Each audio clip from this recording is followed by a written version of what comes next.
Hi guys, it's Rick Shiels down here at Quest Golf Academy here at Pro Sports Village. We're going to do a head-to-head between the TAYLORMADE P730, the Super Blade, against another tremendously bladed golf club, which is the Titleist MB718 iron. And it's going to be a head-to-head going through all different types of categories. We're going to go on looks, feel, distance, forgiveness and workability. So this test is going to be carried out hitting Pro V1s on GCQuad, and both in the Titleist and the TaylorMades, I'm hitting the 7 iron of both sets. The loft of both of these two golf clubs is 35 degrees exactly. I've got them in exactly the same length and exactly the same lie angle and the same makeup in shaft. So this should make for a very interesting test. So let's start off with the looks of these two golf clubs. And we've gone with looks from my followers. So we've actually reached out to Instagram. You can follow me at Rick Shiels PGA. And on the Instagram stories, I ran a poll for each of the sets of two clubs. And this was a really interesting one. We had thousands of votes. And the public voted these two golf clubs exactly the same, 50-50%. So it is an all square on looks. Thousands of people could not separate the looks of these two golf clubs, which is really, really interesting. So I'm going to hit 5 shots with each. We'll have a look at some data up on the screen. We'll get the distance and I'll be able to talk a little bit more about the feel. I'm here on the 18th hole at Carnoustie, going back towards the clubhouse. I'm hitting Pro V1s on GCQuad. I'm also going to start off with the TaylorMade first, and I'm going to switch over to the Titleist next.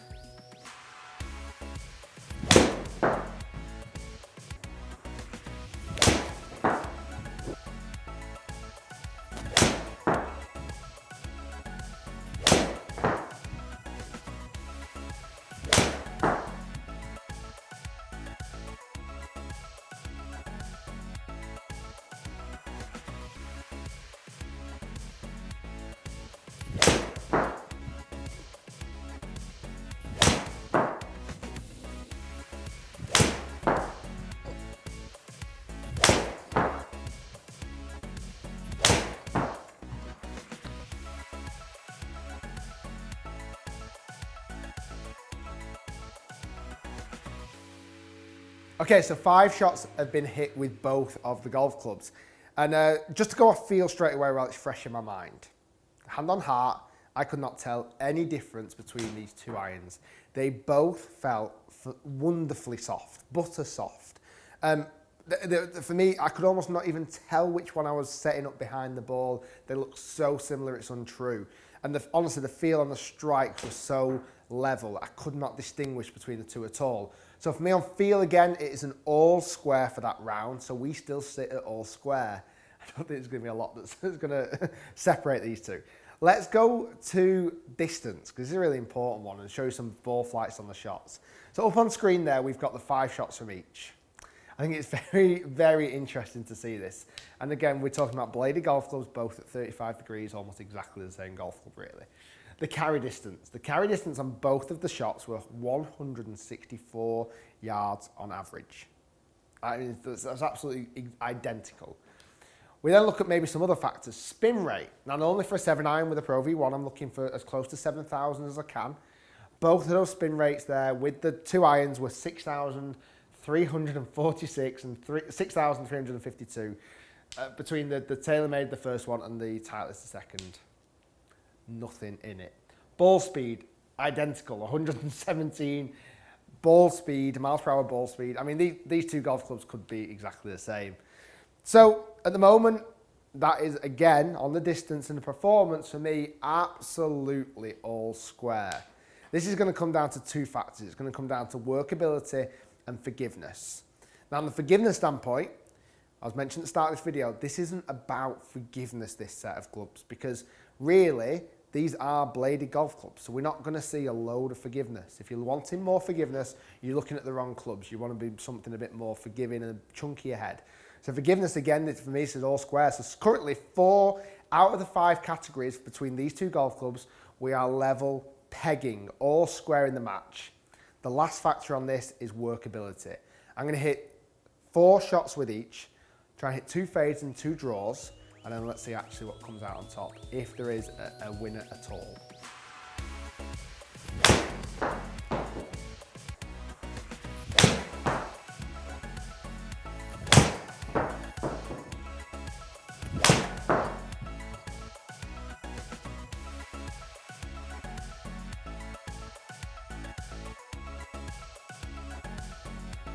Okay, so Titleist up next. Gonna hit some fade, then try and hit the other shots as well.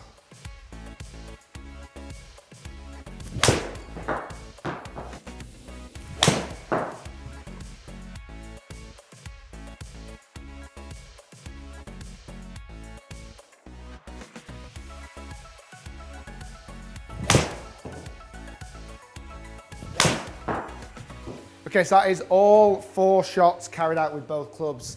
And kind of as I expected with such a small club, tremendously workable. There was no offset on each of these clubs, so it never feared that I wouldn't be able to shape it to the right with a bladed club.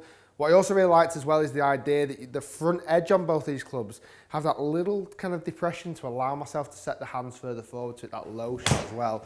So on workability, and again, this is such a tight call on these 2 clubs, we're gonna have to give it an all square again. And that kind of a weird one because all 5 categories that we've covered there, really between these 2 clubs, there's nothing that's separating them. So I'm gonna throw the decision over to you guys. On YouTube, we can do a poll. So in the corner here is a poll. Which one do you see taking the victory? Is it gonna be level pegging, or do you see there's gonna be a bit of a sway? If you vote in the corner, everybody else watching can vote, and we can actually see, is there a decider at all? Because some of it is gonna come down to price. Don't cover price too often because it's different in every country, and also depending on when you're watching this video, when it was filmed, and let's say 2 years down the line, the price is gonna be very different.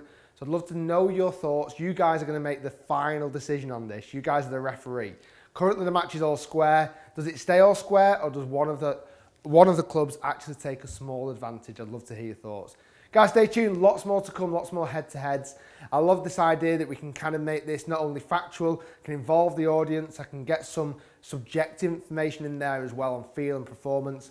I think we're going to have more head-to-heads that are going to be slightly separating, but on this call, honestly, I don't see any difference between the Titleist MB718 and the TaylorMade P730. For me, this is absolute level pegging. It's going to come down to looks, price, and what suits you guys as golfers best. Thanks for watching, guys. Hopefully you enjoyed the video. If you did, hit thumbs up, comment down below. What do you prefer? Not only hit the poll, which one do you prefer and why? And if you're new to the channel, hit that subscribe button. We'll see you soon, guys. Loads more iron head-to-heads coming soon.